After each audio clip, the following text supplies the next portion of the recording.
দুর্নীতির এই রাজ্যটা তো আমার বাংলা নয়। নওশাদকে দেখে তোদের কেন এত ভয়? দুর্নীতির এই রাজ্যটা তো আমার বাংলা নয়। নওশাদকে দেখে তোদের কেন এত ভয়? সত্যিটাকে কেউ যদি ভাই করে উচ্চারণ, আমাদের তো করা উচিত তাকেই সমর্থন। তা না করে কেউ যদি ভাই উল্টো সুরে গায়, বুঝতে হবে সে তাহলে চুরির ভাগ পায়। তাই তো দেখছি সারা রাজ্যে আওয়াজ উঠেছে ভাই, নতুন সমাজ গড়তে হলে নওশাদকে চাই।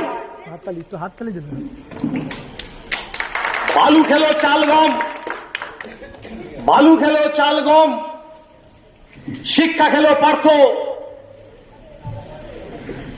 কেষ্ট খেলো গরু বাছুর, মানিক খেলো অর্থ। নেতা মন্ত্রী সব গিলে খায়, আমরা দেখি রঙ্গ। পিসি ভাইপো গিলে খেলো গোটা পশ্চিমবঙ্গ। তাই বুক চিতিয়ে চলি মোরা, মনে আছে জোর। নওশাদ সিদ্দিকীর দল করি চাই, কেউ বলে না চোর। বন্ধুগণ, আজকের এই পথসভার সভাপতি, উপস্থিত পাথর প্রতিমা ব্লকের নেতৃত্ববৃন্দ এবং মাইকের আওয়াজ যতদূর যাচ্ছে, দোকানদার বন্ধু থেকে শুরু করে গাড়ি চালক বন্ধু, পথচারী, প্রশাসনের বন্ধু এবং আমাদের যারা তৃণমূলের সক্রিয় বন্ধু আছেন, যারা ভদ্র তৃণমূলের কর্মী আছেন, তাদেরকে ইন্ডিয়ান সেকুলার ফ্রন্টের পক্ষ থেকে নমস্কার, ভালোবাসা, আদাব জানিয়ে ইন্ডিয়ান সেকুলার ফ্রন্ট সম্পর্কে দু একটা বক্তব্য আজকের এই পাথর প্রতিমা ব্লকে রেখে যাব। বন্ধুগণ, আমরা কেন আজকের এখানে পথসভা করছি? আপনারা নিশ্চিত অবগত আছেন যে সামনে 1 তারিখ আমাদের দেশের লোকসভা নির্বাচন। সেই লোকসভা নির্বাচনে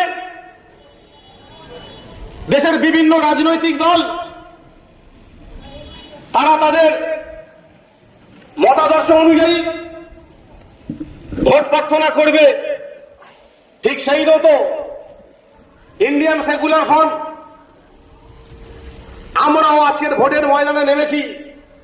আমরা আমাদের যে মূল উদ্দেশ্য, আমাদের দলের চেয়ারম্যান মাননীয় নওশাদ সিদ্দিকীর চিন্তা, মাননীয় নওশাদ সিদ্দিকীর ভাবনা, মাননীয় নওশাদ সিদ্দিকীর চেতনা, মাননীয় নওশাদ সিদ্দিকীর গ্রহণযোগ্যতা, তিনি কেন রাজনৈতিক দলটা করলেন আর কেন ভোটের ময়দানে এসে সাধারণ মানুষের কাছে ভোট ভিক্ষা করতে আমাদেরকে পাঠালেন, সে সম্পর্কে 2-4 কথা আপনাদের কাছে তুলে ধরব।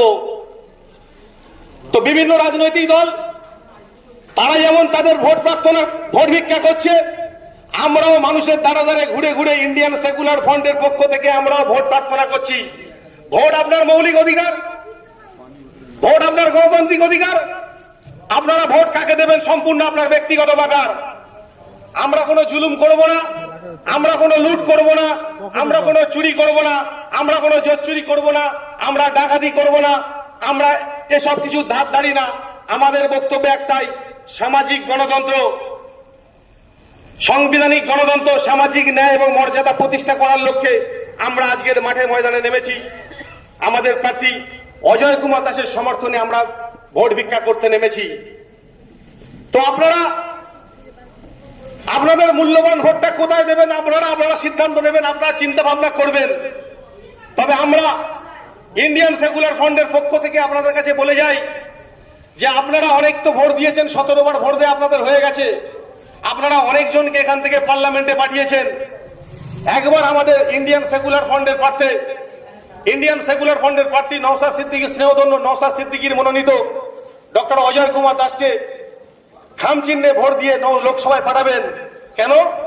এই পাথর প্রতিমা ব্লক, আমি গত কয়েকদিন যাবৎ পাথর প্রতিমা অঞ্চলে যে ভোট প্রচার করে বেড়াচ্ছি, পাথর প্রতিমার কি দুর্গম পরিস্থিতি। পাথর প্রতিমা সাধারণত নদী বেষ্টিত এলাকা, দ্বীপবহুল এলাকা, সাধারণ মানুষের জীবন জীবিকা কি চরম দুর্বিষহ হয়ে উঠেছে। আমি সকালে গেছিলাম, জায়গাটার নাম কি? ঘনশ্যামনগর, রাইট, সরি মাফ করবেন, বনশ্যামনগর। কি মানে করুণ পরিস্থিতি সেখানকার মানুষের। মানুষ বেঁচে আছে, মানে আরশোলা যেমন বেঁচে আছে, ঠিক ওই এলাকার মানুষ সেইভাবে বেঁচে আছে, সেইভাবে তাদের জীবন জীবিকা নির্বাহ করছে। আজ 13 বছর শাসন করছে আমাদের দিদিমণি, একবার কোনোদিন পাথর প্রতিমার দিক তাকিয়ে দেখেনি।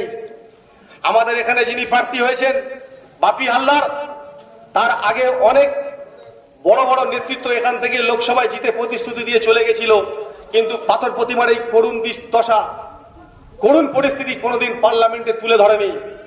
তাই আমি বলবো, আপনারা একবার নওশাদ সিদ্দিকীকে ভরসা করুন, নওশাদ সিদ্দিকীর উপরে আস্থা রাখুন। নওশাদ সিদ্দিকীর মনোনীত প্রার্থী যদি জয়যুক্ত হয়, আমরা দলের পক্ষ থেকে নির্দেশ আছে, ওই আমাদের এমপি আপনাদের দ্বারা দ্বারা যাবে, আপনাকে প্রার্থীকে খুঁজতে হবে না, প্রার্থী আপনাদের দ্বারা দ্বারা যাবে। এটা আমাদের দলের নির্দেশ, আমাদের চেয়ারম্যানের নির্দেশ। তো বন্ধুগণ, আপনারা 11 বছর আগে 34 বছরের জগদ্দল পাথর সরিয়ে মনে মনে ভালো থাকবেন বলে একটা কলঙ্কিতময় সরকারকে আপনারা উপস্থাপন করেছিলেন, যার নাম মা মাটি মানুষের সরকার। আমরা বলি ওটা সরকার নয়, ওটা যাত্রাপালা। সেই দলের যিনি পৃষ্ঠপোষক আমাদের রাজ্যের মাননীয় মুখ্যমন্ত্রী মাননীয় মমতা ব্যানার্জি, তিনি প্রথমে যখন রাজনৈতিক ময়দানে এসেছিলেন, তার অনেক বাক্য ছিল। তিনি কখনো বলতেন আমি সততার প্রতীক, কখনো বলতো আমি জনদরদী, কখনো বলতো আমি অগ্নিকন্যা। আজ আপনি কোথায় গেলেন? পশ্চিম বাংলার মানুষ কি অপরাধ করেছিল? আপনি পশ্চিমবঙ্গের মানুষকে মিথ্যা ভাওতা দিয়ে আজও পর্যন্ত আপনি একটা সত্য কথা বলেননি। কেন পশ্চিমবঙ্গের মানুষকে মিথ্যা ভাওতা দিয়ে আজকে রাস্তায় বসালেন? কেন মেধা সম্পন্ন ছাত্রছাত্রীদের চাকরি নিয়ে আপনি ছিনিমিনি খেললেন? কে অধিকার দিয়েছে আপনার? আপনি কেন এই এতগুলো বেকার ছেলেদের চাকরি নিয়ে ছিনিমিনি খেললেন?